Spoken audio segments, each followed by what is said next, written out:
Hello, this is the 172nd edition of Catch of the Day, available on the Branch Talk YouTube channel. Today we're going to continue reading from a book written by Doug Mitchell, The Four Carpenters, The Ensign, The Time of Jacob's Trouble, and The First Deliverance. Starting near the top of page 10, we read, God has never yet revealed the whole truth to any one person, but he expects us to keep pace with the ever-increasing light.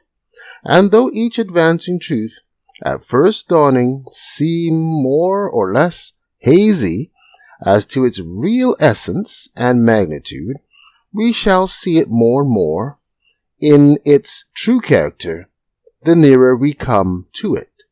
For the prophecies of the Bible stand as a roadmap to the kingdom. 1. Symbolic Code 6:10. We will address why Brother Hardiff wrote what he did further on. Next, we will look at what is meant by the words, "These are come to fray them." Another key that unlocks this mystery is found in the meaning of the word fray, which is what the four carpenters are to do to the four horns, and how that fraying relates to the Assyrian fleeing from the Ensign, being beaten down by the voice of the Lord, and fleeing from the sword. The Hebrew word translated fray, sharad, means to cause to tremble, quake, move about, to be afraid. Be startled, be terrified. It is also translated afraid, tremble, discomfited, and quaked. And it came to pass on the third day in the morning that there were thunders and lightnings, and a thick cloud upon the mount, and the voice of the trumpet exceeding loud, so that all the people that was in the camp trembled, sharad. And Moses brought forth the people out of the camp to meet with God. And they stood at the nether part of the mount. And Mount Sinai was altogether on a smoke, because the Lord descended upon it in fire. And the smoke thereof ascended as the smoke of a furnace. And the whole mount quaked, sharad, greatly. Exodus 19, verse 16 to 18. In that day shall Egypt be like unto women, and it shall be afraid, sharad, and fear because of the shaking of the hand of the Lord of hosts, which he shaketh over it. Isaiah 19, verse 16.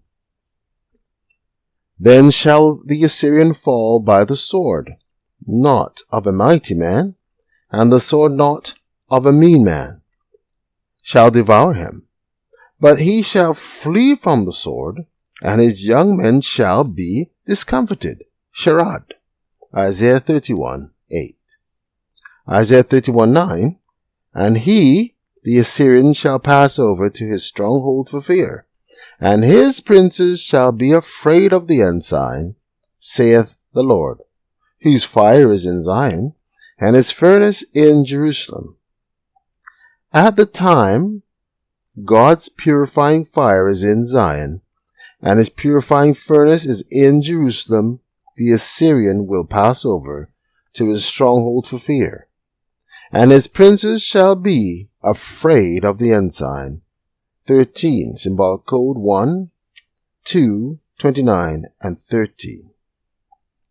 The fraying of the four horns by the four carpenters must be of the same magnitude as when the Lord shakes his hand over Egypt, and as when he descended in fire and smoke upon Mount Sinai, because the Assyrians' fear of the Ensign is greater than that which comes from being faced with mere military or political power. Such a frightening will surely cause the Gentiles to flee the land. Isaiah 31:8. Then shall the Assyrian fall with the sword, not of a mighty man, and the sword not of a mean man shall devour him. But he shall flee from the sword, and his young men shall be discomfited. Take care.